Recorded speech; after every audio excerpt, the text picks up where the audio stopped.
സ്തോത്രം. നമുക്ക് വീണ്ടും നേഴ്സെല്ലാം വെച്ചുകൂടി റോമാലേഖനത്തിൽ നിന്ന് പഠിക്കുവാനായിട്ട് കർത്താവ് നൽകിയ അനുഗ്രഹമായ സന്ദർഭത്തിനായിട്ട് ദൈവത്തെ ശ്രദ്ധിക്കുന്നു. സന്നിഹിതരായിരിക്കുന്ന എല്ലാവർക്കും ഈശ്വരത്താവിന്റെ നിശ്ചലമായ നാമത്തിൽ സന്ധ്യാവനം അറിയിക്കുന്നു. നമ്മൾ കഴിഞ്ഞ ആഴ്ച വരെ 3-ാം അധ്യായത്തിൻ്റെ ഒടുവിലത്തെ ഭാഗം വരെയാണ് ചിന്തിച്ചു നോക്കിയത്. ഇന്ന് 4-ാം അധ്യായത്തിൽ നിന്ന് പഠിക്കുവാനായിട്ട് ആഗ്രഹിക്കുകയാണ്. റോമാലേഖനത്തെ വിഷയാസ്പദമായിട്ട് വിഭജിച്ചിട്ടുണ്ട്.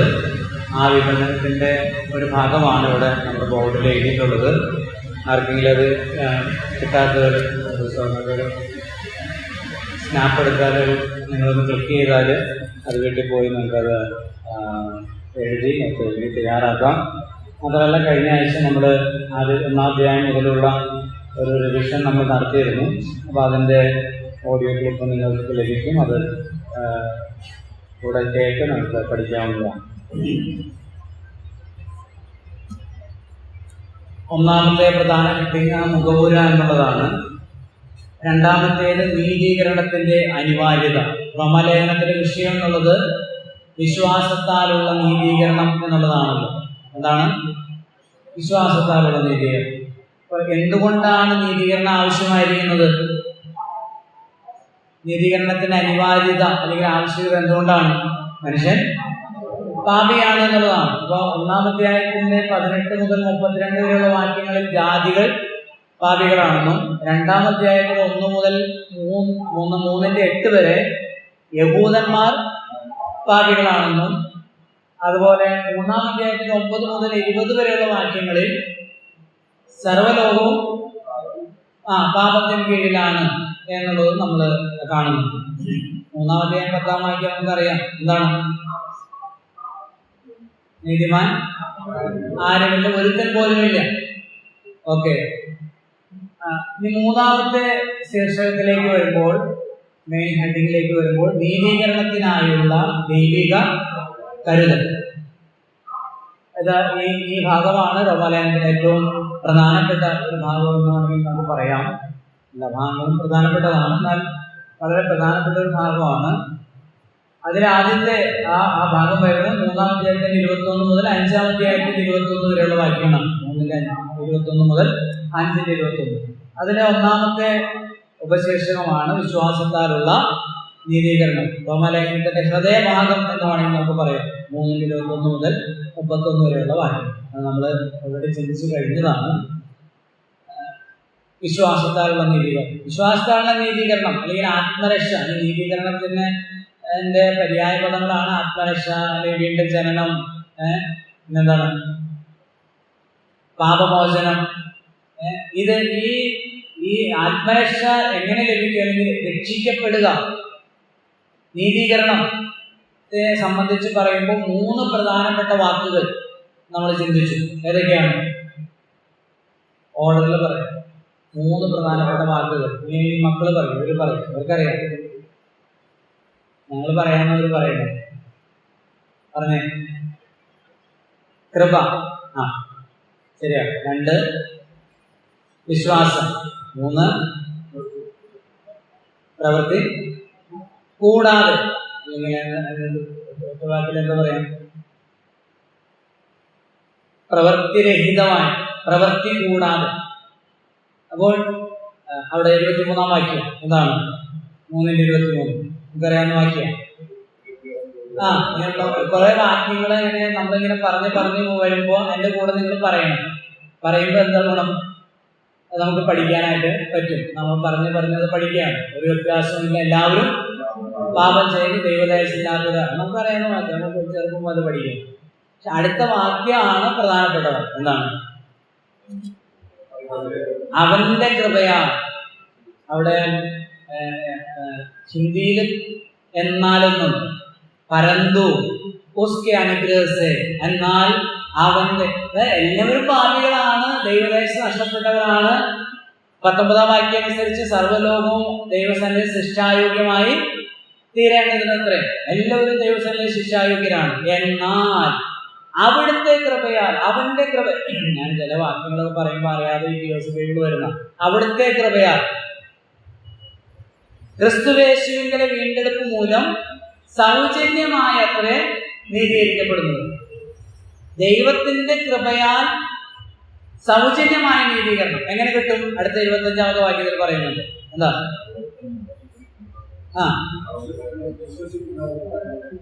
വിശ്വസിക്കുന്നവർക്ക് അവന്റെ രക്തം മൂലം പ്രായശ്ചിത്തമാകുവാൻ ദൈവം അവനെ. അപ്പൊ ദൈവം എന്ത് കാണിച്ചു?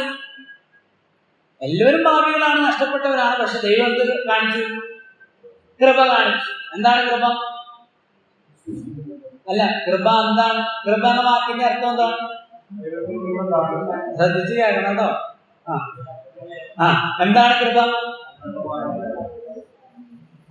അനർഹമായ ദാനം, അൺമെറിറ്റഡ് ഫേവർ, അൺഡിസേർവ്ഡ് ഫേവർ, അർഹിക്കാത്ത ദാനം.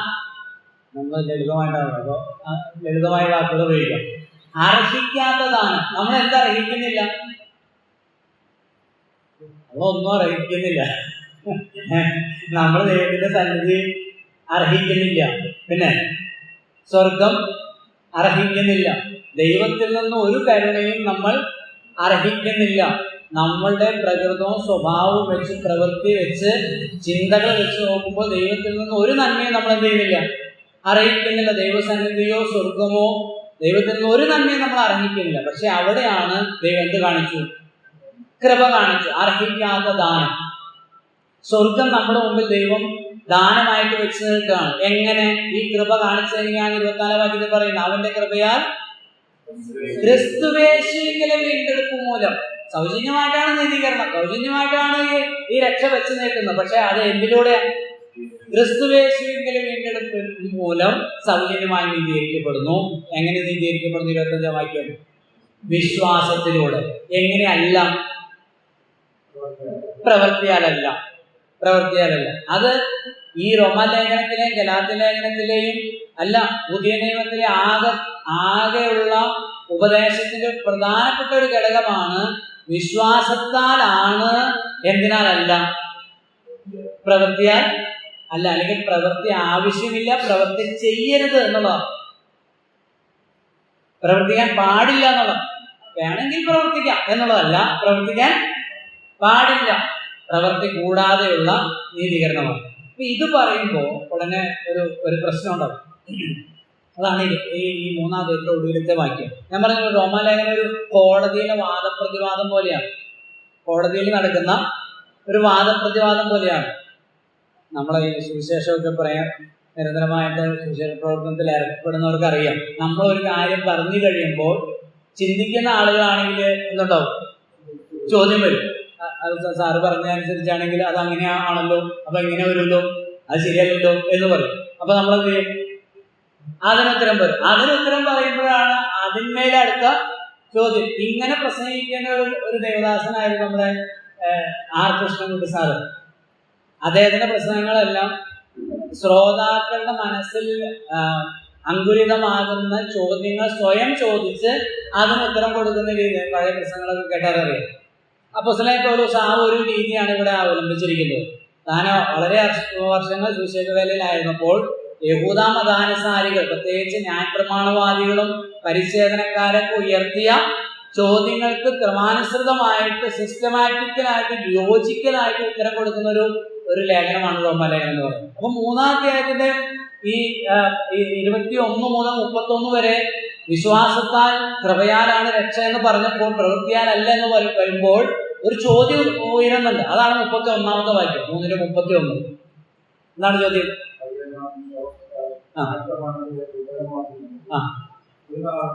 അത് ചോദ്യം വരും. നമ്മൾ കണ്ടല്ലോ 3ാം അധ്യായത്തിന്റെ 1ാമത്തെ വാക്യത്തിന് ചോദ്യമുണ്ട്. എന്താ ചോദ്യം? എന്നാൽ യഹൂദന് എന്ത് വിശേഷത? ഈ ചോദ്യം എന്തുകൊണ്ട് വന്ന് 2ാം അധ്യായത്തിൽ പറഞ്ഞ കാര്യങ്ങൾ. 2ാം അധ്യായത്തിൽ എന്താ പറഞ്ഞത്? പൗലോസ് എന്ന് പറഞ്ഞു വെച്ചു. പാപസംബന്ധമായി യഹൂദൻ ആരാണ്? പാപിയാണ്. അവൻ ന്യായപ്രമാണം ഉള്ളതുകൊണ്ട്, പരിച്ഛേദന ഉള്ളതുകൊണ്ട് അവൻ പാപിയല്ലെന്ന് വരുന്നില്ല എന്ന് പറഞ്ഞപ്പോൾ ഉടനെ ചോദ്യം വന്നു. അപ്പൊ അങ്ങനെയാണെങ്കിൽ പിന്നെ യഹൂദൻ എന്ത്? എന്താ പ്രത്യേകത? യഹൂദനായതുകൊണ്ട് എന്താ ഗുണം? ആ ചോദ്യം വന്നു. പൗലോസ് ആ ചോദ്യം സ്വയം അവിടെ രേഖപ്പെടുത്തി അതിന് ഉത്തരം താഴെ കൊടുത്തു. ഏത് വിഷയത്തിലും ഇല്ല, രക്ഷയോട് ബന്ധപ്പെട്ട അല്ലെങ്കിൽ പാപം എന്ന് പറയുന്ന വിഷയത്തിൽ യഹൂദനെന്നോ യവനെന്നോ, അതാണ് അവിടെ 23-ാം വാക്യത്തിൽ ഒരു വ്യത്യാസവുമില്ല, എല്ലാവരും പാപം ചെയ്തു. എല്ലാവരും എന്ന് പറഞ്ഞാൽ മുഴുവനല്ല, അങ്ങനെ പറഞ്ഞതല്ല. അവിടെ നീതിമാൻ ആരുമില്ല എന്ന് പറഞ്ഞതുകൊണ്ടോ? യഹൂദനുമില്ല യവനനുമില്ല, എല്ലാവരും പാപം ചെയ്തു എന്ന് പറഞ്ഞാൽ യഹൂദന്മാരും പാപികളാണ്. അത് 19-ാമത്തെ വാക്യത്തിലുണ്ട്. ന്യായപ്രമാണം പറയുന്നതെല്ലാം ന്യായപ്രമാണത്തിന് കീഴുള്ളവരോടല്ലോ അരുളി ചെയ്യുന്നത്. അപ്പൊ ഈ 10 മുതൽ 18 വരെയുള്ള വാക്യങ്ങളിൽ പറഞ്ഞ വാക്യങ്ങള്, നീതിമാൻ ആരുമില്ല, ഒരുത്തൻ പോലുമില്ല, ഗ്രഹിക്കുന്നവനില്ല, ദൈവത്തെ അന്വേഷിക്കുന്നവനില്ല, എല്ലാവരും ഒരുപോലെ വഴിതെറ്റി കൊള്ളരുതാത്തവരായി തീർന്നു, അവരുടെ തൊണ്ട തുറന്ന ചവക്കും. ഇതെല്ലാം ആരെ കുറിച്ചാ പറയുന്നത്? ന്യായപ്രമാണത്തിൽ ആർക്ക് വേണ്ടി എഴുതിയിരിക്കുന്നത്? യഹൂദനെ കുറിച്ച്. അപ്പൊ യഹൂദനും പാപിയാണെന്ന് സ്ഥാപിക്കുക.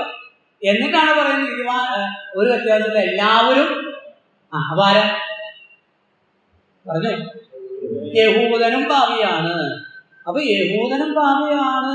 യഹൂദനും വിശ്വാസത്താൽ ദൈവ കൃപയാലുള്ള യേശുക്രിസ്തു വഴിയാണ് രക്ഷ എങ്കിൽ എന്താ ചോദ്യം? 31 എന്താ ചോദ്യം?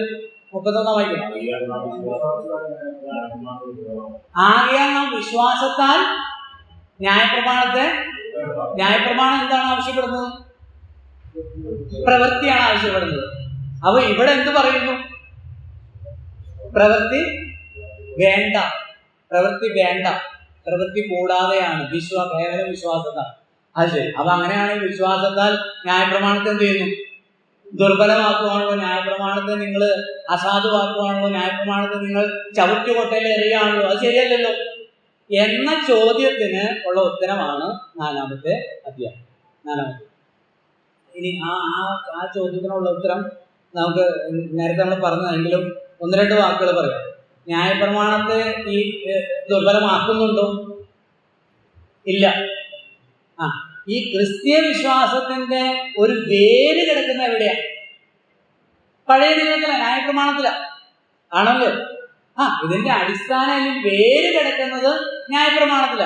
ന്യായപ്രമാണം ഒരിക്കലും മനുഷ്യനെ നീതീകരിക്കാൻ വേണ്ടി കൊടുത്തതല്ല. പിന്നെ ന്യായപ്രമാണം എന്തിനായിരുന്നു? ഉത്തരം പറഞ്ഞു. ന്യായപ്രമാണം എന്തിനാ കൊടുത്തത്? 1, പാപത്തെ കുറിച്ചുള്ള ബോധം, പരിജ്ഞാനം ഉണ്ടാകാൻ. 2, ഓർമ്മയില്ലെന്ന് എനിക്കറിയാം, കാരണം നമ്മൾ ഇന്നലെ പറഞ്ഞ കാര്യം പോലെ മറന്നു പോകുന്ന ആളുകളാണ്. പിന്നെയാണ് നമ്മൾ 2 മാസം മുമ്പ് പറഞ്ഞ കാര്യങ്ങൾ മറക്കുന്നത്.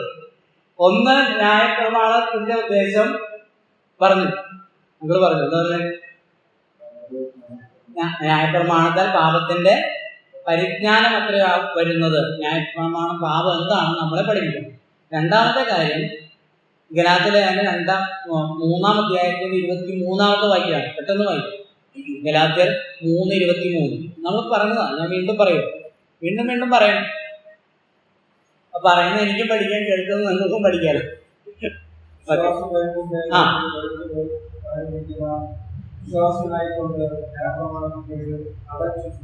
അടുത്ത വാക്യം കൂടെ.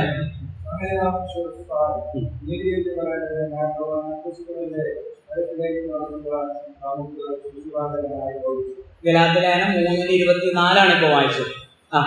ഒന്നുകൂടെ തുടക്കം ഒന്ന് പറയാമോ?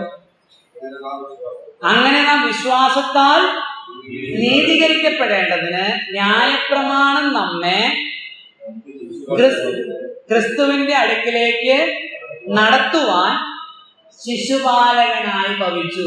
ന്യായപ്രമാണം ആരല്ല? രക്ഷകനല്ല. പിന്നെ രക്ഷകന്റെ അടുക്കിലേക്ക് നടത്തുന്ന ശിശുപാലകനാണ്. അപ്പൊ രക്ഷകന്റെ അടുക്കൽ ചെല്ലുമ്പോൾ നമുക്ക് എന്ത് കിട്ടുമെന്ന് അവിടെ പറഞ്ഞിട്ടുണ്ട്. അങ്ങനെ നാം വിശ്വാസത്താൽ നീതീകരിക്കപ്പെടേണ്ടതിന് ന്യായപ്രമാണം നമ്മെ ക്രിസ്തുവിന്റെ, ന്യായപ്രമാണത്തിന്റെ ഉദ്ദേശം എന്താ? ക്രിസ്തുവിന്റെ അടുക്കിലേക്ക് നടത്താനാണ്. ആരെ കൊടുത്തത്? എന്ത് കൊടുത്തത്? ന്യായപ്രമാണം കൊടുത്തത്. രക്ഷിക്കാനല്ല, രക്ഷകനല്ല. രക്ഷകന്റെ അടുക്കിലേക്ക് നടത്തുന്ന ആളാണ് ആര്? ശിശുപാലകനാണ് ആര്? ന്യായപ്രമാണം. ഓക്കെ. ന്യായപ്രമാണം ഒരിക്കലും മനുഷ്യരെ രക്ഷിക്കുന്നില്ല.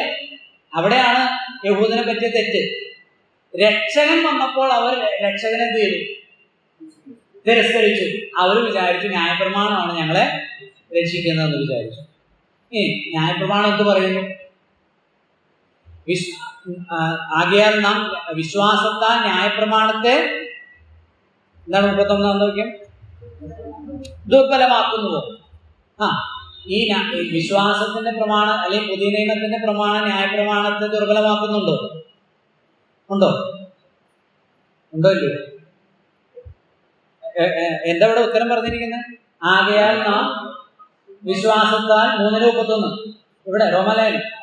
ആകയാൽ നാം വിശ്വാസത്താൽ ന്യായപ്രമാണത്തെ എന്താ പൗലോസ് പറയുന്നത്? ഒരിക്കലുമില്ല. എങ്ങനെയില്ല? എന്തുകൊണ്ടില്ല? പറഞ്ഞാട്ടെ, പറയൂ. അതെ, നമ്മൾ ന്യായപ്രമാണം ഇപ്പൊ ആചരിക്കുന്നുണ്ട് ഇല്ലല്ലോ. എന്തുകൊണ്ട് ദുർബലമാക്കുന്നില്ല?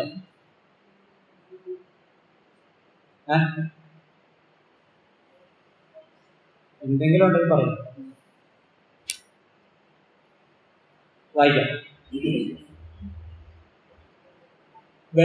ലൂക്കോസിന് സുവിശേഷം 24-ാം അധ്യായം. ലൂക്കോസ് 24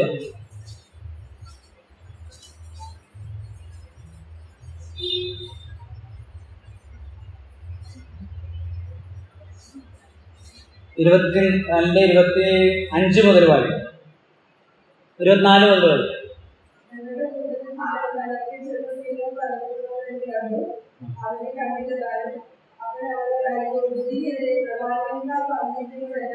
വിശ്വസിക്കാത്ത മന്ത്രികളെ ഇങ്ങനെ കഷ്ടം അനുഭവിച്ചിട്ട് മോശയെ തുടങ്ങി പ്രജാപ്രധാനന്മാരും എല്ലാ തിരുവഴുത്തുകളുടെ വ്യാഖ്യാനിച്ചുകൊണ്ട് അവർക്ക് വ്യാഖ്യാനിച്ചു. ഈ സംഭവം നമുക്കറിയാം. എമൗസിലേക്കുള്ള വഴിയിലൂടെ 2 ശിഷ്യന്മാർ പോവുകയാണ് അല്ലേ, കർത്താവ് ഉയർത്തിയതിനു ശേഷം. അപ്പൊ ഈ ശിഷ്യന്മാര് തമ്മിൽ എന്ത് ചെയ്യും? തർക്കിച്ചും വാദിച്ചും കൊണ്ടാ പോകുന്നത്. ആ സമയത്ത് ആര് വന്നു? കർത്താവ് അവരോട് ചേർന്ന് നടന്നു. അപ്പൊ ഇവരോട് ചോദിച്ചു, എന്താ നിങ്ങൾ തർക്കിക്കുന്നത്? അപ്പൊ അവര് പറഞ്ഞു, ഇങ്ങനെ ഞങ്ങളുടെ കൂടെ നസ്രായനായ യേശു ഉണ്ടായിരുന്നു. അവിടെ മുകളിലത്തെ വാക്യം ഒന്ന് വായിച്ചു വിടാം നമുക്ക്. 20 മുതലുള്ള വാക്യങ്ങൾ. നമ്മുടെ മഹാപുരോഹിതന്മാരും പ്രമാണികളും അവനെ മരണവിധിക്ക് ഏൽപ്പിച്ച് ഘോഷിച്ചു. ഞങ്ങളോ അവൻ ഇസ്രായേലിനെ വീണ്ടെടുക്കാനുള്ളവനെന്ന് ആശിച്ചിരുന്നു. അത്രയുമല്ല, ഇത് സംഭവിച്ചിട്ട് ഇന്ന് 3-ാം നാളാകുന്നു. ഞങ്ങളുടെ കൂട്ടത്തിൽ ചില സ്ത്രീകൾ രാവിലെ കല്ലറയ്ക്കൽ പോയി അവന്റെ ശരീരം കാണാതെ മടങ്ങി വന്ന് അവൻ ജീവിച്ചിരിക്കുന്നു എന്ന് പറഞ്ഞ ദൂതന്മാരുടെ ദർശനം കണ്ടു എന്ന് പറഞ്ഞ് ഞങ്ങളെ ഭ്രമിപ്പിച്ചു. 24-ാം വാക്യം. ഞങ്ങളുടെ കൂട്ടത്തിൽ ചിലർ കല്ലറക്കൽ ചെന്ന സ്ത്രീകൾ പറഞ്ഞതുപോലെ തന്നെ കണ്ടു, അവനെ കണ്ടില്ലതാണ്. അവൻ അവരോട്, ആര്? കർത്താവ് ഇവരോട് പറയുകയാണ്, അയ്യോ ബുദ്ധിഹീനരെ, പ്രവാചകന്മാർ പറഞ്ഞിരിക്കുന്നത് എല്ലാം വിശ്വസിക്കാത്ത മന്ദബുദ്ധികളെ, ക്രിസ്തു ഇങ്ങനെ കഷ്ടം അനുഭവിച്ചിട്ട് തന്റെ മഹത്വത്തിൽ കടക്കേണ്ടതല്ലയോ? മോശ തുടങ്ങി സകല പ്രവാചകന്മാരിൽ നിന്നും എല്ലാ തിരുവഴുത്തുകളും തന്നെ കുറിച്ച് എഴുതിയിരിക്കുന്ന അവർക്ക് 44-ാമത് വാക്യം വായിക്കാം. 44.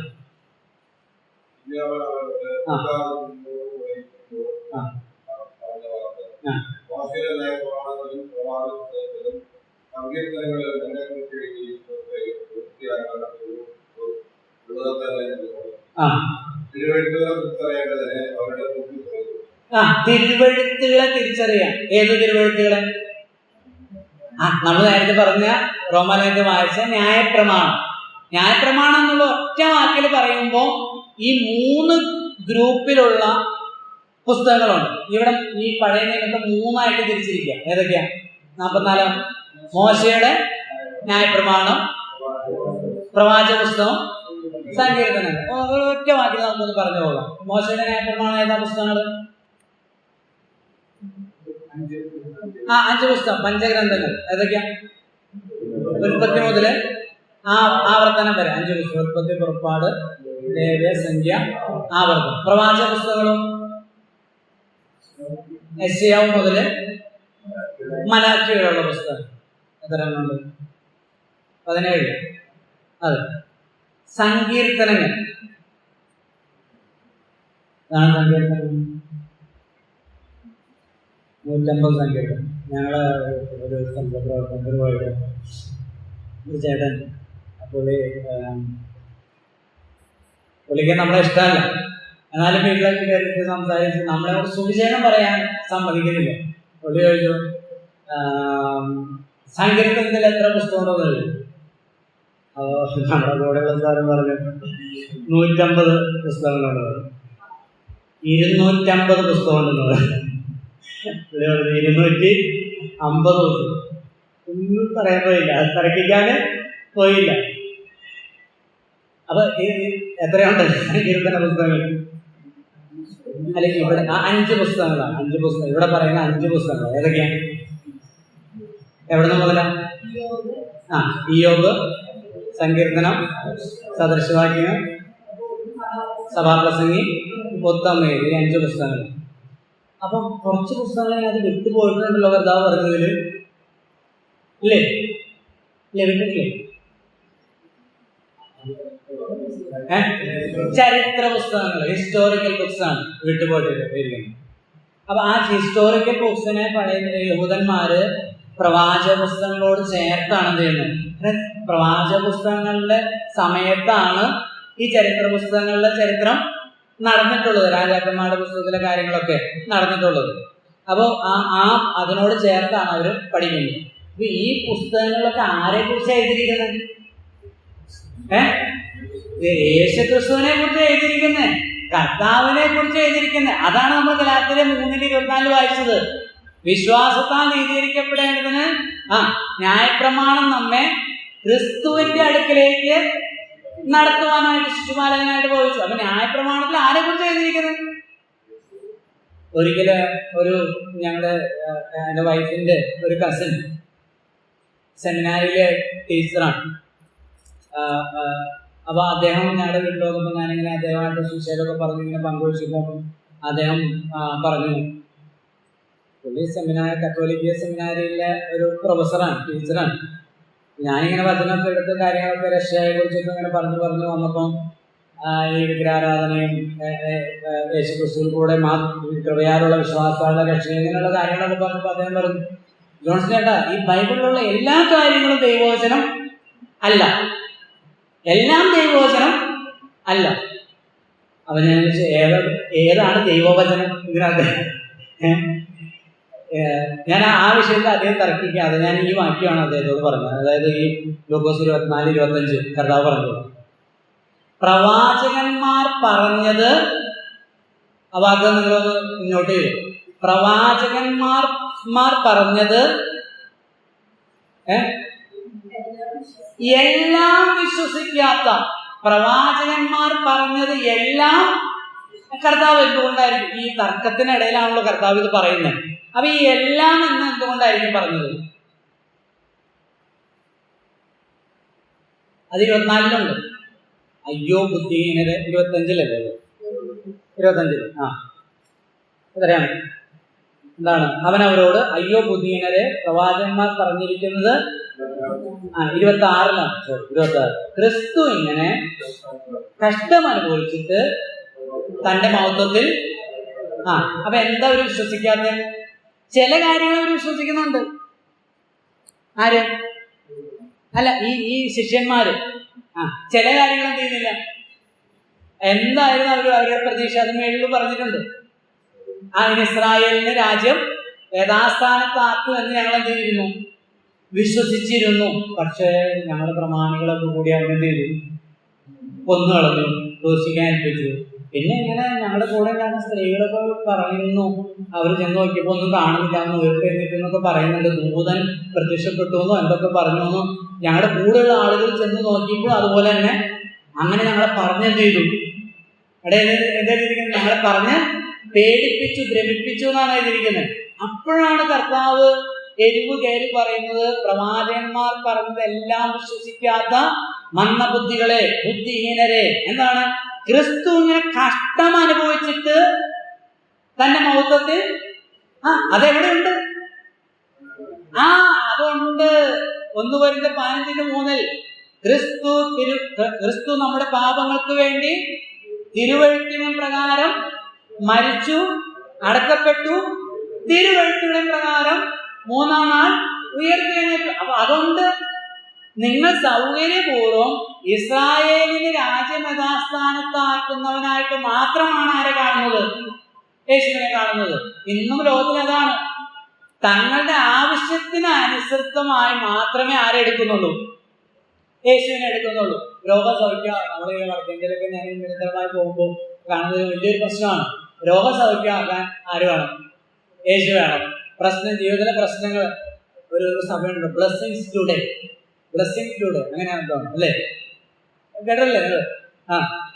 ഈ എറണാകുളത്തുള്ള ഒരു സഭയാണ് ബ്ലെസ്സിങ്സ് ടുഡേ എന്ന് പറയുന്നത്.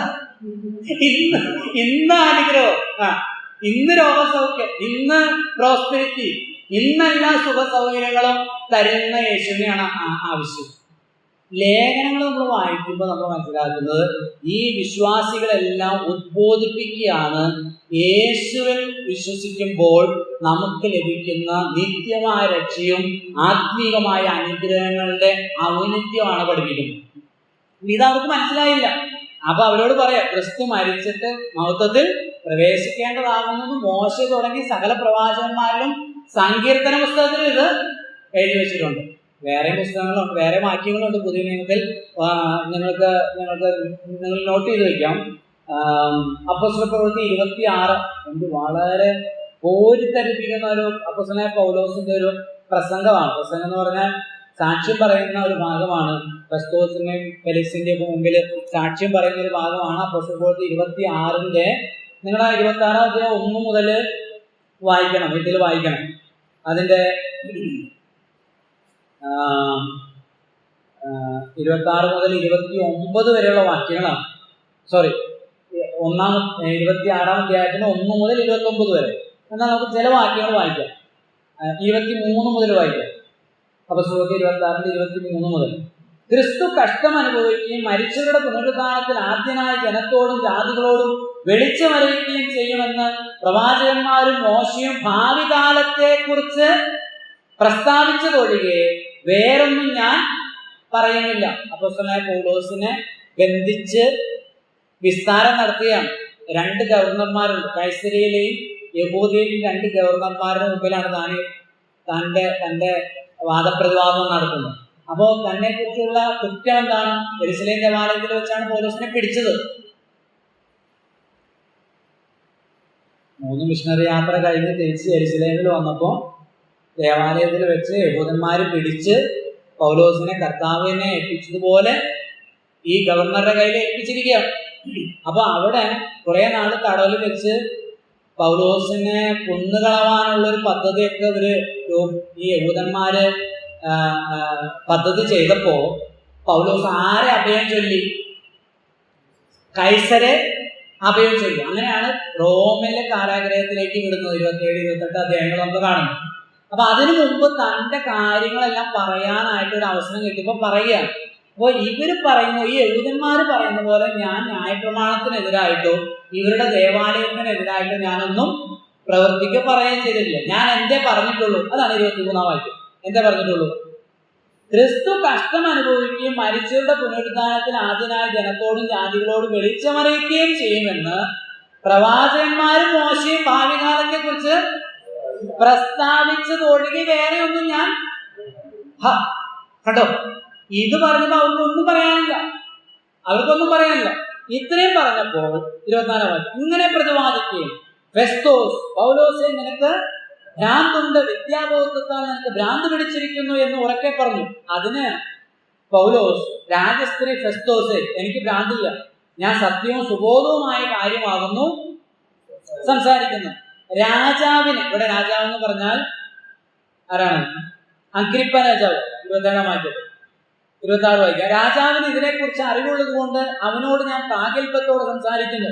അവന് ഇതൊന്നും മറവായിരിക്കുന്നില്ല എന്ന് എനിക്ക് നിശ്ചയമുണ്ട്. അത് കോണിൽ നടന്നതല്ല. 27-ാം വാക്യം കൈ ചൂണ്ടിക്കൊണ്ട് പറയാണ്, അഗ്രിപ്പ രാജാവേ, പ്രവാചകന്മാരെ വിശ്വസിക്കുന്നു എന്ന് ഞാൻ അറിയുന്നു എന്ന് പറഞ്ഞു. 28 അഗ്രിപ്പ പൗലോസിനോട്, ഞാൻ ക്രിസ്ത്യാനിയായി തീരുവാൻ നീ എന്നെ അല്പം കൊണ്ട് അതെന്താ അങ്ങനെ പറഞ്ഞത്? 27 ഉള്ള ചോദ്യം അഗ്രിപ്പ രാജാവിനെ ഒലച്ചു. എന്താ ചോദ്യം? പ്രവാചകന്മാരെ എന്താ പൗലോസ് പ്രസംഗിക്കുന്നു എന്ന് പറയുന്നത് 23 വാക്യത്തിൽ. ക്രിസ്തു കഷ്ടം അനുഭവിക്കണം, മരിച്ചവരിൽ ആദ്യജാതനായി ഉയർത്തെഴുന്നേൽക്കണമെന്ന് പ്രവാചകന്മാരും മോശയും പറഞ്ഞതാണ് ഞാൻ എന്ത് ചെയ്യുന്നത്? പ്രസംഗിക്കുന്നത്. എന്നിട്ട് ചോദിക്കുക. അപ്പൊ ഫെസ്തോസ് പറഞ്ഞു, നിനക്ക് ഭ്രാന്താണ്, പഠിച്ച് നിനക്ക് ഭ്രാന്താണ്, വിദ്യാബോധത്തിൽ ഭ്രാന്ത് പിടിച്ചിരിക്കുന്നത്. ഭ്രാന്തില്ല. അഗ്രിപ്പ രാജാവിനെ കുറിച്ച് അറിയാം. അഗ്രിപ്പ രാജാവിനോട് ചോദിക്കുക, രാജാവേ, പ്രവാചകന്മാരെ വിശ്വസിക്കുന്നുവോ? അപ്പൊ പുള്ളി എന്താ പറഞ്ഞു? വിശ്വസിക്കുന്നു എന്നും പറഞ്ഞിട്ടില്ലെന്ന് പറഞ്ഞില്ല. പിന്നെ എന്താ പറഞ്ഞത്? നീ എന്നെ അല്പം കൊണ്ട് ക്രിസ്ത്യാനി എന്ന് പറഞ്ഞാൽ നിന്നെ പോലെ ആക്കാൻ ശ്രമിക്കുകയാണ്. എന്താ അങ്ങനെ പറഞ്ഞത്? അല്ലെ, ചോദ്യവും ഉത്തരവും തമ്മിലുള്ള ബന്ധം എന്ന് പറയാമോ? ചോദ്യം എന്താ? പ്രവാചകന്മാരെ വിശ്വസിക്കുന്നു. ഉത്തരം എന്താ? പ്രവാചകന്മാരെ വിശ്വസിച്ചാൽ ക്രിസ്ത്യാനിയാവാൻ നീ പറയുന്ന കാര്യം എന്ത് ചെയ്യണം? വിശ്വസിക്കണം, അല്ലേ? അപ്പൊ ഈ വിശ്വാസത്താലുള്ള നീതീകരണം എവിടെയുണ്ട്? പ്രവാചക പുസ്തകങ്ങളിലും ന്യായപ്രമാണത്തിലും സങ്കീർത്തന പുസ്തകത്തിലും ഉള്ളതാണ്. പൗലോസ്ലീഹയുടെ പ്രസംഗം, പത്രോസിന്റെ ആദ്യത്തെ ജാതികളുടെ ഇടയിലുള്ള പ്രസംഗം അതെവിടെയാണ്? കൊർന്നല്യോസിന്റെ വീട്ടിൽ. കൊർന്നല്യോസ് വിജാതീയനല്ലേ? അതെ. വിജാതീയന്റെ വീട്ടിൽ ആദ്യമായിട്ട് പത്രോസ്ലീഹ പോയി പ്രസംഗിക്കുക. ആ പ്രസംഗത്തിന്റെ സാരസത്തയാണ് 43 വാക്യം. അപ്പോസ്തലപ്രവൃത്തി 10:43. എന്താ നമുക്കറിയാവുന്ന വാക്യം? അവനിൽ വിശ്വസിക്കുന്ന ഏവനും, നമുക്കറിയാമെന്ന് ഞാൻ പറയോ ഇവിടെ നിന്ന്? ആർക്കറിയോ? അപ്പൊ അപ്പോസ്തലപ്രവൃത്തി 10:43. അവനിൽ വിശ്വസിക്കുന്ന ഏവനും അവന്റെ നാമം മൂലം പാപമോചനം ഉണ്ട് എന്ന്. അവിടെയാണ് പോയിന്റ്. സകല പ്രവാചകന്മാരും അപ്പോസ്തലന്മാര് പറഞ്ഞതല്ല. യേശു ഉണ്ടാക്കിയതോ അല്ലെങ്കിൽ അപ്പോസ്തലന്മാരോ ഉണ്ടാക്കിയെടുത്ത ഒരു തത്വമല്ല ഇത്. അനേകർക്ക് ആ തെറ്റിദ്ധാരണ എടുക്കുന്നുണ്ട്. മുസ്ലിം സഹോദരന്മാർക്ക് ആ തെറ്റിദ്ധാരണയുണ്ട്. യേശു സ്വയമായിട്ട് പറഞ്ഞതാണ്, അല്ലെങ്കിൽ യേശു പറഞ്ഞിട്ടില്ല താൻ ദൈവമാണെന്ന്, അപ്പോസ്തലന്മാർ പറഞ്ഞുണ്ടാക്കിയതാണ്. കത്തോലിക്ക സഹോദരന്മാർക്ക് ചെറിയൊരു ബുദ്ധിമുട്ട് പൗലോസ്ലീഹായോടുണ്ട്. ഈ വിശ്വാസത്താലുള്ള നീതീകരണമൊക്കെ കൊണ്ടുവന്ന പുള്ളിയാണ്. അല്ല, പത്രോസ് അത് പ്രസംഗിച്ച് കർത്താവ് ഇത് പറഞ്ഞു. കർത്താവ് പറഞ്ഞു, എന്താ പറഞ്ഞേ? പുത്രനിൽ വിശ്വസിക്കുന്നവന് നിത്യജീവനുണ്ട്. കർത്താവ് നിക്കോദെമോസിനോട് പറഞ്ഞു, മോശ മരുഭൂമിയിൽ സർപ്പത്തെ, എന്റെ കൂടെ പറഞ്ഞാട്ട്, സർപ്പത്തെ ഉയർത്തിയതുപോലെ മനുഷ്യപുത്രനെയും ഉയർത്തേണ്ടതാകുന്നു. അടുത്തത്, അവനിൽ വിശ്വസിക്കുന്നവന് നിത്യജീവൻ ലഭിക്കേണ്ടതിന് തന്നെ. അടുത്ത വാക്യം നമുക്കറിയാം. തന്റെ ഏകജാതനായ പുത്രനിൽ വിശ്വസിക്കുന്ന അവന് നശിച്ചു പോകാതെ നിത്യജീവൻ പ്രാപിക്കേണ്ടതിന് ദൈവം അവനെ നൽകുവാൻ തക്കവണ്ണം ലോകത്തെ സ്നേഹിച്ചു. ദൈവം തന്റെ പുത്രനെ ലോകത്തിൽ അയച്ചത് ലോകത്തെ വിധിപ്പാനല്ല, അവനാൽ ലോകത്തെ രക്ഷിപ്പാനത്രേ. കണ്ടോ, വിശ്വാസത്താലാണ് രക്ഷ എന്നുള്ളത് കർത്താവ് പഠിപ്പിച്ചു തുടങ്ങിയതാണ്. അത് എവിടെയുണ്ട്? കർത്താവിനെ കുറിച്ച് പറഞ്ഞ ന്യായപ്രമാണത്തിലും സങ്കീർത്തനങ്ങളും പ്രവാചക പുസ്തകത്തിലും ഉണ്ട്. അതുകൊണ്ട് നാം വിശ്വാസത്താൽ ന്യായപ്രമാണത്തെ എന്ത് ചെയ്യുന്നില്ല? ദുർബലമാക്കുന്നില്ല. പൗലോസ് പറയുന്നുണ്ട്, ദുർബലമാക്കുന്നു ഒരു നാളുമല്ല. പിന്നെ അതിനെന്ത് ചെയ്യുന്നത്? 31 വാക്യം, 3:31. നാം ന്യായപ്രമാണത്തെ ഉറപ്പിക്കുകയാണ്. ആരൊക്കെ കർമ്മം കൊണ്ട് പാപമോചനം നേടാനായിട്ട് ശ്രമിക്കുന്നുവോ അവരെന്താ ചെയ്യുന്നത്? അവരാണ് ന്യായപ്രമാണത്തെ എന്ത് ചെയ്യുന്നത്? ദുർബലമാക്കുന്നത്. വിശ്വാസത്താൽ മാത്രമാണ് പാപമോചനം എന്ന് പ്രസംഗിക്കുന്ന ഞാൻ പറയട്ടെ, ബ്രദറുകാരായ നമ്മളാണ് എന്ത് ചെയ്യുന്നത്? ന്യായപ്രമാണത്തെ ഉറപ്പിക്കുന്നത്. എന്താ അങ്ങനെ പറഞ്ഞിട്ടുള്ളവർ? നമ്മളാണ് അങ്ങനെ കൃത്യമായിട്ട് പഠിപ്പിക്കുന്ന. പലരും അതിലെന്ത് ചെയ്യുന്നുണ്ട്? ഈ കൃപ എന്ന വാക്കുപയോഗിച്ച് കൃപയെ കുറിച്ച് പാട്ടുപാടുകയും ചെയ്യുന്ന അനേകരും ഈ രക്ഷ നഷ്ടപ്പെട്ടു പോകുന്ന പറയുന്നത്. രക്ഷ നഷ്ടപ്പെട്ടു പോകും എങ്കിൽ അതെന്തിനാലാ പോകുന്നത്? പ്രവൃത്തിയാലാണ് ആണല്ലോ. ഈ പ്രവൃത്തി ഇവിടെ എന്തല്ല, സ്വീകാര്യമല്ല, കൃപയാലാണ്. കൃപയാണെങ്കിൽ പ്രവൃത്തിയാൽ അല്ല. ഈ റോമാലേഖനം 11:6 കൃപയാലെങ്കിൽ പ്രവൃത്തിയാലല്ല, അല്ലെങ്കിൽ കൃപ കൃപയല്ല, അനർഹമായത് കൊടുക്കുകയാണ്, പ്രവൃത്തിയാലല്ല. ദൈവത്തിന് സ്തോത്രം. അവിടെയാണ് 4-ാം അധ്യായത്തിലേക്ക് യഹൂദന്മാരുടെ പൂർവ്വപിതാവായ അബ്രഹാമിനെ കൊണ്ടുവന്ന ഒരു ദൃഷ്ടാന്തം പറയുന്നത്. 2ാമത്തെ ഉപശേഷം അതാണ്, അബ്രഹാമിന്റെ ദൃഷ്ടാന്തം. അബ്രഹാമിന്റെ ദൃഷ്ടാന്തം 4-ാം അധ്യായത്തിൽ 1 മുതൽ 25 വരെയുള്ള വാക്യങ്ങളാണ്. അതിനെ നമുക്ക് 4ആയിട്ട് തിരിക്കാം. 4-ാം അധ്യായത്തിന്റെ 1 മുതൽ 6 വരെയുള്ള വാക്യങ്ങൾ നമുക്ക് ആദ്യം വായിക്കാം. 4-ാം അധ്യായത്തിന്റെ 1 മുതൽ 6 വരെയുള്ള വാക്യം. ഓരോ വാക്യം വായിക്കാം.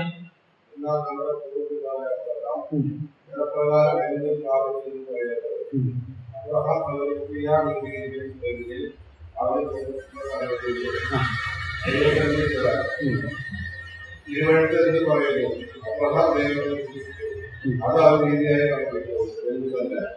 എന്നാൽ പ്രവർത്തിക്കുന്നവര് കൂലി കണക്കുന്നത് കൃപയായിട്ടല്ല, കടമായിട്ടല്ല. പ്രവർത്തിക്കാത്തവനെങ്കിലും അഭക്തനെ നീക്കിയിരിക്കുന്നതിൽ വിശ്വസിക്കുന്നവരോ അവരുടെ വിശ്വാസത്തിനായി കണക്കിട്ടു. ദൈവം പ്രവൃത്തി കൂടാതെ കൂലി കാണിക്കുന്ന മനുഷ്യന്റെ ഭാഗ്യം ദാവീദ് പറഞ്ഞിട്ടുണ്ട്. 1-ാമത്തെ ഭാഗം പറയുന്നത് ഈ 1 മുതൽ ഇതിനെ ഒരു വീണ്ടും നമ്മൾ അതിനെ സബ് ഹെഡിങ്ങിലേക്ക് പോവുകയാണ്. അബ്രഹാമിന്റെ ദൃഷ്ടാന്തത്തിൽ 1-ാമത്തെ പോയിന്റാണ് അബ്രഹാം പ്രവൃത്തി കൂടാതെ, എഴുതിയിട്ട് അബ്രഹാം പ്രവൃത്തി കൂടാതെ വിശ്വാസത്താൽ നീതീകരിക്കപ്പെട്ടു. 1 മുതൽ 6 വരെയുള്ള വാക്യങ്ങൾ. അബ്രഹാം പ്രവൃത്തി കൂടാതെ വിശ്വാസത്താൽ നീതീകരിക്കപ്പെട്ടു.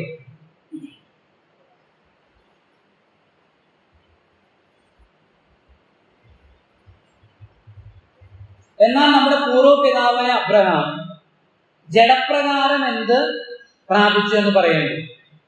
അബ്രഹാം പ്രവൃത്തിയാൽ നീതീകരിക്കപ്പെട്ടുവെങ്കിൽ അവന് പ്രശംസിക്കാൻ സംഗതിയുണ്ട്. ആ ഒരു വാക്ക്, ഇതിലെ ചില വാക്കുകളാണ്. എന്നാൽ നമ്മുടെ പൂർവ്വപിതാവായ അബ്രഹാം, എന്നാണ് അടുത്ത വാക്ക്, ജഡപ്രകാരം എന്ന് പറഞ്ഞാൽ പ്രവർത്തിക്കണമെങ്കിൽ എന്ത് വേണം?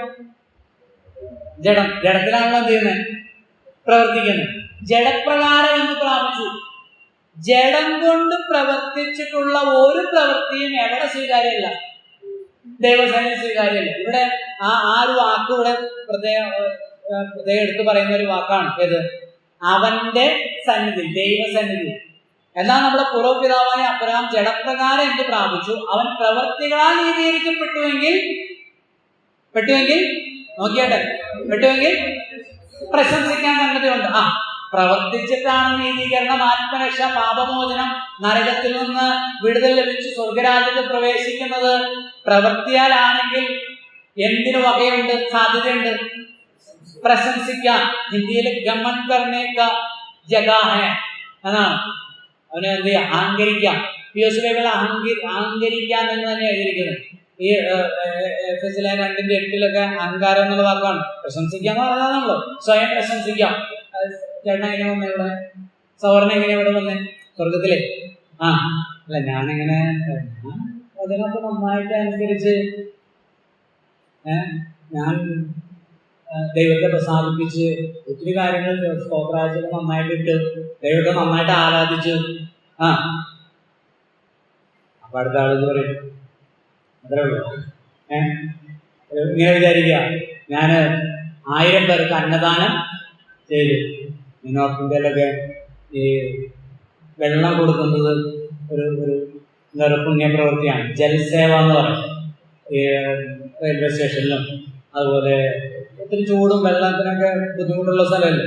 ഇത് ജലസേവ, ഒരു 10,000 പേർക്ക് ഒരു ദിവസം ജലസേവ നടത്തി, വെള്ളം കൊടുത്തു, അന്നദാനം ചെയ്തു. ഞാനൊരു 10,000 രൂപയുടെ മെഴുകുതിരി കത്തിച്ചു, അല്ലെങ്കിൽ ഇന്നത് ചെയ്തു. അപ്പൊ അടുത്ത ആള് പറയും അത്രേ ഉള്ളൂ, ഞാൻ 10 പേർക്ക് വീട് വെച്ചു കൊടുത്തു, ഞാൻ 5 സെന്റ് വീട് എത്ര പേർക്ക് കൊടുത്തു. അപ്പൊ അവിടെ പ്രശംസിക്കാനായിട്ടുള്ളൊരു സാധ്യത ഉണ്ട്. അടുത്ത വാക്ക് ശ്രദ്ധിക്കണം. എന്നാൽ ദൈവസന്നിധിയിൽ ഇവിടെ പറ്റും. മനുഷ്യന്റെ മുമ്പിൽ എന്ത് ചെയ്യാം? പ്രശംസിക്കാം. അവിടെ പറ്റില്ല. ആരുടെ മുമ്പിൽ? അത് 3:20 ഇല്ലേ? 3:20 എന്താ ഒന്ന് വായിച്ചു.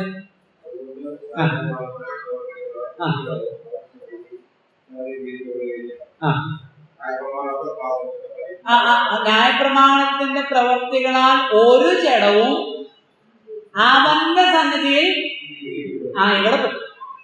മനുഷ്യരുടെ മുമ്പിൽ പറ്റും. നമുക്ക് പറയാം നിങ്ങളെക്കാളൊക്കെ കുഴപ്പമില്ല, ഞാൻ നല്ല ആളാണ് എന്ന് ഇവിടെ പറയാം. എവിടെ പറ്റില്ല?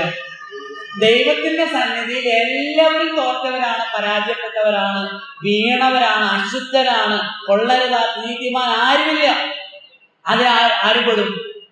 അല്ലയോ യഹൂദന്മാരെ, ന്യായപ്രമാണവാദികളെ, അല്ലയോ പരിച്ഛേദനവാദികളുടെ നിങ്ങളുടെ പൂർവ്വ പിതാവായ അബ്രഹാം ആ കൂട്ടത്തിൽ പെടും. അബ്രഹാം പ്രവൃത്തികളാലല്ല നീതീകരിക്കപ്പെട്ടത്. അങ്ങനെ ആയിരുന്നുവെങ്കിൽ പ്രശംസിക്കാൻ സംഗതി ഉണ്ട്. പക്ഷെ അങ്ങനെ ഇല്ല. അതിനാൽ ദൈവസന്നിധി നീതീകരിക്കപ്പെടുന്നില്ല. പിന്നെ എങ്ങനെയാണ്?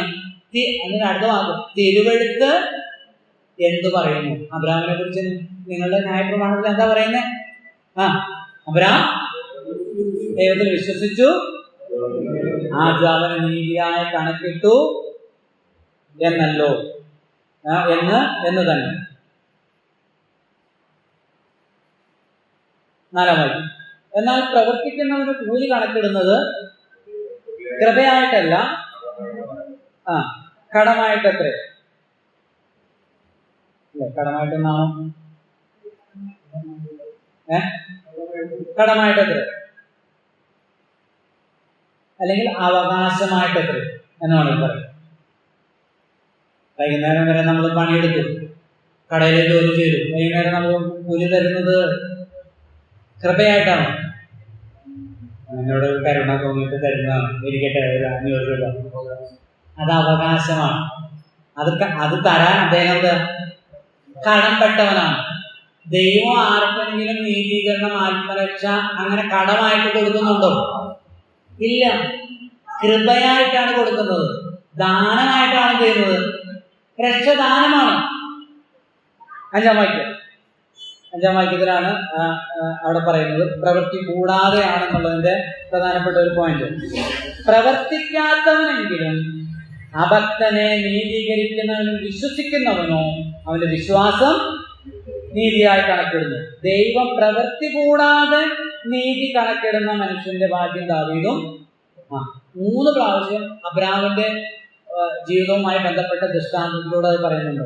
പ്രവൃത്തി കൂടാതെ, അബ്രഹാം പ്രവൃത്തിയാലല്ല നീതീകരിക്കുന്നത്. 5-ാം വാക്യം പ്രവർത്തിക്കാത്തവനെങ്കിലും അഭക്തനെ നീതീകരിക്കുന്നവനും വിശ്വസിക്കുന്നവന്റെ വിശ്വാസം നീതിയായി കണക്കിടുന്നു. എന്താണ് കണക്കിടുന്നത്? ദൈവം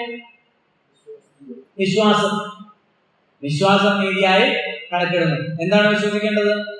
യേശുക്രിസ്തുവിന്റെ പാപങ്ങളുടെ പരിഹാരത്തിന് വേണ്ടിയിട്ട് ക്രൂശിൽ മരിച്ചെന്നും എന്നെ നരകത്തിൽ നിന്ന് രക്ഷിക്കാൻ, എന്നെ നീതീകരിക്കാൻ, എന്നെ ശുദ്ധയാക്കി തീർക്കാൻ യേശുവിന്റെ ക്രൂശ് മരണത്തിന് കഴിയും. അത് മാത്രമാണ് ഏക വഴി എന്നെന്ത് ചെയ്യണം? വിശ്വസിക്കണം. നന്നാവാൻ വേണ്ടി ഒരു കർമ്മവും ഒരു പ്രവൃത്തിയും നന്നായി ജീവിച്ചാലും മോശമായിട്ട് ജീവിച്ചാലും അവിടെ പോയി രക്ഷിക്കപ്പെടാത്ത ആളെ നന്നായി ജീവിച്ചാലും മോശമായിട്ട് ജീവിച്ചാലും പറയാനുള്ള ബുദ്ധിമുട്ട്. ഇത്രയും നേരം പറഞ്ഞിട്ട് മനസ്സിലാവുന്നില്ലേ? നരകത്തിൽ പോവും. ഒരാള് എത്ര നന്നായി ജീവിച്ചാലും അവിടെ പോകും, നരകത്തിലെ പോകും. ഇനി അങ്ങനെ നന്നായി ജീവിച്ചാൽ പോകുമായിരുന്നെങ്കിൽ കൊർന്നല്യോസിന്റെ വീട്ടിലേക്ക് ദൈവം ദൂതനെ പറഞ്ഞയച്ച് പത്രോസിനെ അങ്ങോട്ട് അയക്കേണ്ട ആവശ്യം ഇല്ല. കാരണം കൊർന്നല്യോസിനെ കുറിച്ച് പറയുന്നത് എന്താ? അവൻ നീതിമാനും ഭക്തനും വളരെ ദാനം കൊടുക്കുന്നവനും സ്വന്തം കുടുംബത്തോടുകൂടെ ദൈവത്തെ ഭയപ്പെടുന്നവനും പ്രാർത്ഥിക്കുന്നവനും എല്ലാവരാലും നല്ല സാക്ഷ്യമുള്ളവനാണ്. ഒന്നുകൂടി പറയാം, നീതിമാൻ, ഭക്തൻ, വളരെ ദാനം കൊടുക്കുന്നവൻ, എപ്പോഴും ദൈവത്തോട് പ്രാർത്ഥിക്കുന്നവൻ, സ്വന്തം കുടുംബത്തോടുകൂടെ കുടുംബത്തോടുകൂടെ ദൈവത്തെ ഭയപ്പെടുന്നവൻ, യഹൂദന്മാരുടെ എല്ലാ വിഭാഗക്കാരെയും, പരീശര്, സദൂക്യര്, എരിവുകാര്, എല്ലാ വിഭാഗക്കാരിലും നല്ല സാക്ഷ്യമുള്ള ആള് എവിടെ പോകും? എവിടെ പോണം? പോകില്ല. അത് 11-ാം പറയുന്നുണ്ട്. നീയും നിന്റെ ഗ്രഹമൊക്കെ രക്ഷിപ്പാനുള്ള വചനം അവൻ നിന്നോട് അറിയിക്കും. ദൂതനെ പറഞ്ഞയച്ച് പത്രോസ് എന്ന മറുപേരുള്ള ശിമോനെ വരുത്തുക, അവൻ നീയും നിന്റെ കുടുംബം രക്ഷിക്കപ്പെടാനുള്ള വചനം അറിയിക്കുന്നതാണ്. ഈ നന്നായി ജീവിച്ചാലും മോശമായിട്ട് ജീവിച്ചാലും എവിടെ പോകും? നരകത്തിലേ പോകുള്ളൂ. അപ്പൊ ഈ വ്യക്തി പറയണം, യേശുവാണ് എൻ്റെ രക്ഷകൻ, യേശുവാണ് എൻ്റെ നീതി, യേശുവാണ് എൻ്റെ ആത്മരക്ഷ, യേശുവാണ് എൻ്റെ നാഥൻ, യേശുവിന്റെ ക്രൂശ് മരണം എന്നെ ശുദ്ധീകരിക്കുവാൻ, എന്നെ നീതീകരിക്കുവാൻ, ദൈവത്തിന്റെ നീതി എനിക്ക് നൽകുവാൻ മതിയായതാണ് എന്ന് അംഗീകരിക്കും. ആ വ്യക്തിക്ക് എന്ത് ലഭിക്കുന്നു? ദൈവത്തിന്റെ നീതി ലഭിക്കുന്നു. 2 കൊരിന്ത്യർ 5:21 പാപം അറിയാത്തവനെ, 2 കൊരിന്ത്യർ 5:21 മക്കളെ നിങ്ങൾ ശ്രദ്ധിച്ച് കേൾക്കണേ. പാപം അറിയാത്തവനെ നാം അവനിൽ ദൈവത്തിന്റെ നീതിയാക്കേണ്ടതിന് ദൈവം അവനെ നമുക്ക് വേണ്ടി പാപമാക്കി. നമുക്ക് എന്ത് നീതി കിട്ടി? പ്രവർത്തിച്ചിട്ടുള്ള നീതി. ആരുടെ നീതിയാ? അബ്രഹാം പ്രവർത്തിച്ചിട്ടാണ് നീതീകരിക്കപ്പെട്ടതെങ്കിൽ അബ്രഹാമിനെ പ്രശംസിക്കാം. എന്താ കാരണം? ആ നീതി അബ്രഹാമിന്റെ നീതി. അതെവിടെ വില പോകില്ല? ദൈവസേനയിൽ വില പോകില്ല. നമ്മൾ എന്തുകൊണ്ടാണ് ദൈവസേനയിൽ വന്നിരിക്കുന്നത്? നമ്മുടെ നീതിയിലല്ല വന്നിരിക്കുന്നത്, കൃപയാൽ ലഭിച്ച ദൈവനീതി കൊണ്ടാണ് നമ്മൾ വന്നിരിക്കുന്നത്. ആ നീതിയിലാണ് നമ്മൾ ദൈവത്തെ ആരാധിക്കുന്നത്. മനസ്സിലാവുന്നത്? ആ നീതി ഉള്ളവരായി നമ്മൾ ദൈവത്തെ ആരാധിക്കുന്നതുകൊണ്ടാണ് ദൈവം നമ്മുടെ ആരാധന സ്വീകരിക്കുന്നത്. അല്ലാതെ പ്രവൃത്തിയാൽ നല്ലവനായിട്ട് ആരും കൂടെ ആരാധിക്കാൻ വരണ്ട. നമ്മൾ യേശുവിന്റെ ക്രൂശുമരണത്തിൽ കൂടെ നമുക്ക് ലഭിച്ച കൃപയാലുള്ള നീതീകരണത്തിന്റെ വിശുദ്ധീകരണത്തിന്റെ അടിസ്ഥാനത്തിൽ നമ്മൾ ആരാ? വിശുദ്ധന്മാരാണ്, നീതിമാന്മാരാണ്, ദൈവത്തിന്റെ മക്കളാണ്. സ്തോത്രം. അതുകൊണ്ടാണ് നമ്മൾ ദൈവത്തെ ആരാധിക്കുന്നത്, ദൈവ ആരാധന സ്വീകരിക്കുന്നത്. ആരെങ്കിലും പറയുവാണ് ഈ ചില നമ്മളും കൂടെ പരിശ്രമിച്ചിട്ടാണ് നമ്മൾ പൂർണ്ണരാകുന്നത് എന്ന് ആരെങ്കിലും പഠിപ്പിക്കുകയാണെങ്കിൽ അവരുടെ ആരാധന ദൈവത്തിന് എടുക്കാൻ കഴിയല്ലോ. പറ്റുമോ? പിന്നെ എന്തിനാ ആരാധിക്കുന്നത്? ഞാനും കൂടെ പരിശ്രമിച്ച്, ഞാനും കൂടെ എന്റെയും കൂടെ പരിശ്രമവും അധ്വാനവും ഇതിന്റെ പിന്നിലുണ്ടെങ്കിൽ പൂർണ്ണതയ്ക്ക് വേണ്ടി ഞാനും കൂടെ ചെയ്യണമെങ്കിൽ വേണോ? വേണ്ട. അതവിടെ പറഞ്ഞിരിക്കുന്നു. പ്രവൃത്തി കൂടാതെ നീതി കണക്കിടുന്നവന്റെ ഭാഗ്യം ദാവീദും. പ്രവൃത്തി കൂടാതെ, പ്രവൃത്തി വേണ്ടെന്ന്. അപ്പൊ ഏതിനാ പ്രവൃത്തി വേണ്ടത്? നീതീകരണത്തിന്. അത് പറയണേ, നീതീകരണത്തിന്, ആത്മരക്ഷയ്ക്ക് എന്ത് വേണ്ട? പ്രവൃത്തി വേണ്ട. അതാര് ചെയ്തു? കർത്താവ് ചെയ്തു. ഞാനത് ഉദാഹരണത്തിലൂടെ കഴിഞ്ഞ ക്ലാസ്സുകളിൽ അത് പറഞ്ഞതാണ്. ആത്മരക്ഷയ്ക്ക് പ്രവൃത്തി വേണ്ട. ഒരു പെൺകുട്ടിക്ക് ഒരു പെൺകുട്ടി ഒരു പുരുഷനെ ഭർത്താവായിട്ട് സ്വീകരിക്കുമ്പോൾ ആ പുരുഷനെയും കിട്ടുകയാണ് പിന്നെ അവനുള്ള എല്ലാ സമ്പത്തിലും അവകാശം. ആ പുരുഷനിലും അവന്റെ എല്ലാ സമ്പത്തിലും അവകാശം. എപ്പോൾ? വീട്ടിൽ വന്ന് വീടടിച്ചു വാരി, പാത്രം കഴുകി, തുണി കഴുകി, ഭക്ഷണം പാകം ചെയ്ത്, മക്കളെ പ്രസവിച്ച്, ഈ കണ്ട പണികളെല്ലാം ചെയ്ത്, പണി കുറെ ചെയ്യുന്നുണ്ട് കേട്ടോ. ഇതെല്ലാം ചെയ്ത് അങ്ങനെ കിട്ടുന്നതാണ് അവകാശം. അതാണ് ഇടയ്ക്ക് ഫ്രസ്ട്രേറ്റഡ് ആയിട്ട് അവർ ചോദിക്കും, എനിക്കിവിടെ എന്നാ ഉള്ളതെന്ന് ചോദിക്കും. നിങ്ങളൊക്കെ ഉള്ളൂ. ഈ ഇരിക്കുന്ന ആളും ഈ ആൾക്കുള്ളതൊക്കെ ആരുടെയാ? അതാ ഒരാള് യേശു എന്റെ രക്ഷിക്കപ്പെടാൻ ചെയ്യണം. ഈ വിശ്വാസം, അതാണ് ഞാൻ പലർക്കും തെറ്റിപ്പോകുന്നത്. ഈ വിശ്വാസത്തിന്റെ ഒരു പ്രത്യേകതയാണ്. വെറുതെ നമ്മൾ നാളെ നേരം വെളുക്കുന്നു വിചാരിക്കുന്ന പോലെ വിശ്വസിച്ചാൽ പോരാ. പിന്നെ വിശ്വസിക്കാൻ 2 കാര്യം ചെയ്യണം. എന്താ? രക്ഷിക്കപ്പെടാൻ 2 കാര്യം ചെയ്യണം. എന്താ? ഹൃദയം കൊണ്ട് വിശ്വസിക്കുകയും വായ കൊണ്ട് എന്തായിട്ട് പറയുന്നത്? അല്ലല്ല, പാപിയാണെന്നല്ല. യേശുവിനെ കർത്താവെന്ന് കർത്താവ് പറയുന്നില്ലേ? റൈസി പറഞ്ഞു, ചോദിച്ചു, വിവാഹം നടത്തുന്ന ആള് ചോദിച്ചു, ഈ നിന്റെ അരികെ നിൽക്കുന്ന ഈ പുരുഷനെ നിന്റെ ഏക ഭർത്താവായി സ്വീകരിക്കാൻ എന്ന് പറഞ്ഞ ഏക ഭർത്താവായി യേശുവിനെ കർത്താവായിട്ട് എൻ്റെ ഇന്നു മുതൽ ഇന്ന് വരെ എൻ്റെ ഇഷ്ടത്തിനും എൻ്റെ മതം പറയുന്ന പോലെയും എൻ്റെ ബന്ധുക്കളും എൻ്റെ വീട്ടുകാർ പറയുന്ന പോലെയാണ്. പക്ഷെ ഇന്നു മുതൽ യേശു എൻ്റെ കർത്താവാണ് എന്ന് പറഞ്ഞാൽ എൻ്റെ ഉടമസ്ഥനാണ്, എൻ്റെ മാസ്റ്ററാണ്, എൻ്റെ ജീവിതത്തെ നിയന്ത്രിക്കുന്നവനാണ്, യേശു മാത്രമാണ് എൻ്റെ കർത്താവ് എന്ന് പറയുന്ന ആ നിമിഷത്തിൽ, അത് ചുമ്മാ പറയുന്നതാണ്. കല്യാണം കഴിക്കുന്നത് 10 ദിവസത്തേക്കാണ്. മരണം വരെ, പണ്ട് ഏതോ ഒരു പെൺകുട്ടി പറഞ്ഞു മകരം വരെയാണ്. ഇപ്പൊ അങ്ങനെയാണ്, മലയാള മാസത്തിലും മകരമാസം ഉണ്ടല്ലോ, മരണം വരെ. അതുപോലെ നിത്യതയിലും യേശു എൻ്റെ കർത്താവാണ് സ്വീകരിക്കുമ്പോൾ ആ വ്യക്തിക്ക് ആരെ കിട്ടി?